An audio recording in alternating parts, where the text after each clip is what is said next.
This program is rated PG. It contains themes and scenes which may not be suitable for very young audiences. Parental guidance is advised. Be advised that the views and opinions of the hosts and guests do not reflect those of the station.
Welcome to Usapang Bayan. Ako po si George Chua, kasama ang aking co-host na si Rich Marquez. Pag-uusapan po natin ang iba't ibang issue na kinahaharap ng ating mga kakandidato sa darating na eleksyon at tatalakayin din po natin ang iba pang pangyayari sa ating bayan. Ikinagagalak po naming makapanayam para sa ating Boto ni Juan series si former Labor Undersecretary at isa po sa mga tumatakbong senador para sa darating na eleksyon, Susan Toots Ople. Welcome to the show. Welcome to the show, ma'am. Yes. Should I say already, Senator Toots Ople? Well, it's always a pleasure to be here, George and Rach. Thank you for the invitation. Well, we're happy to have a labor advocate with us today. And I think maybe what we should start off with is your background, no? And how your father, Senator Blas Ople, was able to make it better for the lives of many Filipino workers, including the OFWs. So maybe, ma'am, you'd like to start off with that? Yeah, well, parang throwback Thursday lang ito, no? But I grew up in a household where we would wake up to the faces of the working class, no? The trade union leaders, ordinary people with problems that are related to their line of work. They would take coffee in our living room while I was preparing for school, and my dad would be there, and parang confessional, they would talk to him one by one, and he had so much tremendous patience in listening to all their stories and trying to resolve every problem that reaches his attention. So, yun ang comfort zone namin ever since. And I saw how dedicated my father was. Siya yung nagbuo ng overseas employment program, 70s pa yun, may oil shock pa noon, and it was only the Middle East that was thriving because they were awash with petrodollars, and tayo ay direly affected by the fluctuations in oil prices. Fortunately, yung Middle East naman, they don't have the manpower, they don't have the trained, the skilled workers that would build their bridges, man their oil and gas fields, and build the infrastructure needed. So that's how the overseas employment came to be, no, in an organized fashion. And then institutions were created during the time of my dad as labor secretary, institutions like OWA, and the predecessor of TESDA, which was the NMYC, and of course the POEA that has his name on top of the building. And so when he died as Foreign Affairs Secretary na after several years as Senator and Senate President. And throughout his career, it was always everything about workers' rights and welfare. So when he died, the family started reflecting, no, how do we pay back? How do we keep his memory alive? And how do we still maintain a certain degree of relevance, no? And, the answer was very clear to us, helping OFWs. And that's what I've been doing ever since he died around 12 years ago. Ma'am, I would like to ask, what's the most important lesson you've learned po from your late father when it comes to public service? Because you've mentioned a lot of things that he did for the workers, most especially. I think it's to live a simple life and to also be kind. Yun lang, simplicity in life. I don't have any frills in life. I enjoy a good book. I like going to a movie now and then. I love dogs. I have like 9 dogs, and I have favorites. And of course, my closest friends and family members. Sunday is sacred for the family. So it's really living a simple life, and then doing honest work and being kind to the people around you, whatever their station in life is. Toots, I would like to ask you, what would you think would be your most significant accomplishment in terms of helping out the Filipino laborers or the OFWs? It would have to be my fight against human trafficking, George, because since 2006, I've been rescuing mainly women trapped in forced labor, modern slavery, um, in, women in Sabah, women in Jordan, of course the Middle East, and even in Singapore. We have helped even a seafarer who was held captive for the longest time, 2 years, in the hands of Somalian pirates in the Gulf of Aden. So, and I'm probably the only senatorial candidate that went underground. I journeyed to Sabah and retraced the steps that human traffickers take to bring our women to bars across Sabah and the rest of Malaysia. You did that as in what capacity? When you were undersecretary or as a No. personal individual or As an NGO, as head of my NGO, which is the Blas F. Ople Policy Center. And for my work in the fight against trafficking, I received the 2013 Trafficking in Persons Hero Award from the U.S. State Department. I was the only Filipino at the time. There were 10 of Congratulations, us.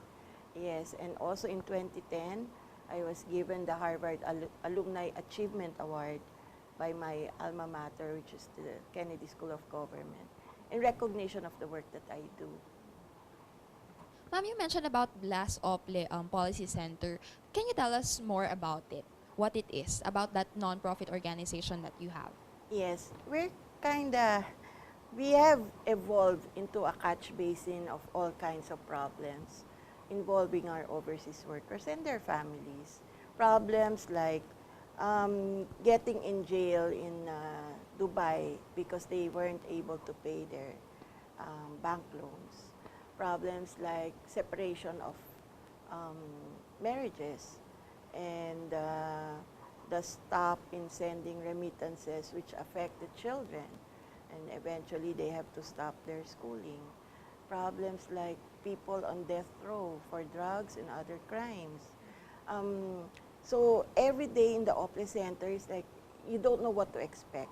People come in, they bring all sorts of dilemmas with them, and as an OFW advocate, in partnership with DOLE, the DFA, and even the Department of Justice and the NBI, we would try to sort things out.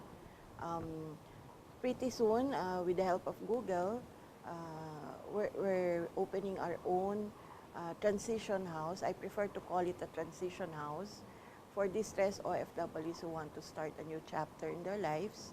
So our work continues.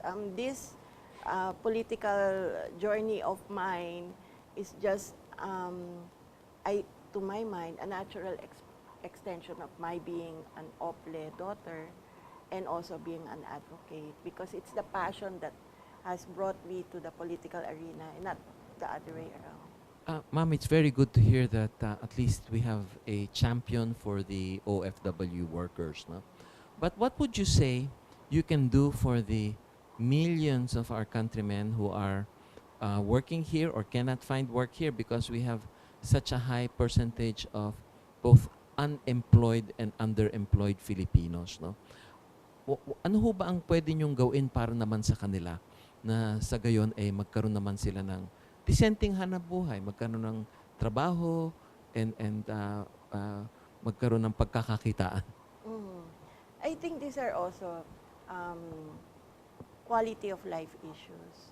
For example, you talk about disenteng trabaho. Paano magiging disente yung trabaho kung sa ika-6 na buwan hindi mo alam kung may trabaho ka o wala, hindi ba? Pangalawa, may problema tayo sa age discrimination. Ayun nga, George, gusto ko rin makuha yung opinion mo tungkol dito. Kasi yung karamihan ng mga OFWs na nakikilala ko, meron kaming tinatawag na baba-maleta syndrome. Ano ba yung baba-maleta syndrome? Pag uwi nila dito, sabik na sabik sila sa kanilang mga anak.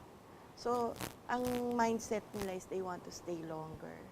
Pero economic reality bites, no? And makikita nila, oh, teka, nandito nga ako pero nagugutom naman yung mga anak ko. So mamaya nang kukunin na naman yung maleta, mag-a-apply na naman, aalis na naman. So it has become cyclical. So age discrimination ang isa sa dahilan kung bakit ganun. Kahit na gaano ka glowing yung recommendation from your overseas employer, pagdating mo dito, scratch ka na naman parang back to square one, back to scratch. Hindi ka makapasok sa mga interviews kasi ang unang titingnan edad, di ba? So ano ho ang solusyon? Well, nagtatanong ho kayo kung ano ho ang masasuggest yes, natin. Oo. Actually As a ho, businessman, marami ho kasi mga service sector ngayon natin na pumapagaypay, no, na yung mga BPO natin. Alam ho naman natin na ang ating mga BPOs o yung mga service sector na yan, may specific requirements sila. Ang karamihan na gusto nila dyan ay yung napakabata dahil kasi nga ho, dun sa kanilang working hours, no, medyo baliktad yung oras nila. Pangalawa ho, na kailangan rin ho nila yung educated na magaling pa mag-Ingles or other foreign language. So, ang napapabayaan ho natin yung ating manufacturing sector or yung industrial sector Ayun. natin. At pangalawa ho, napapabayaan ho rin natin yung ating mga masasabi natin yung mga entrepreneurs natin, yung pwedeng micro and small and medium-sized enterprises na actually provides a big chunk of our employment in the Philippines, no? So maari ho siguro natin asahan sa inyo na kung kayo ho ay mahahalal sa Senado, magkaroon tayo ng mga batas na nag-encourage na maging mas simple ang pagnenegosyo para sa ganun ay mas maraming Pilipino ho ang makakapagnegosyo. At kung magagawa natin sigurong mapapa-level natin yung playing field, ay kinakailangan rin ho natin magawa yung maibaba yung napakataas nating inputs kagaya ng kuryente, ayun. tubig, yung mga port facilities na ho yan, Yeah. yung transport costs Saka yung natin. traffic. Yung traffic ho is natin. Hindi, ang napansin ko lang sa mga BPO companies, kasi may mga ex-OFWs, not actually they find work sa BPO sector kasi yung nila, yung critical analysis, kasi na-expose sila sa iba't ibang environment. And yung age, hindi masyadong factor as long as they can communicate. And kasi hindi naman sila nakikita.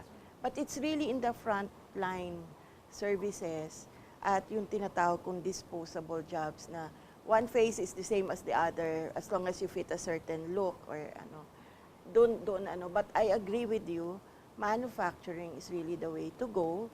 We need also to have a digital infrastructure that allows industries to also trade online, yung mga online commerce, e-commerce, kasi global community na tayo. And I think that we have to empower then the LGUs. They have to see the benefits of of a renaissance in SMEs in their own respective areas. Ma'am, we need to stop for a station break at this point. Sa aming Alright. pong pagbabalik, makakasama pa rin po natin si former Labor Undersecretary and senatorial aspirant Susan Toots Ople. Stay tuned.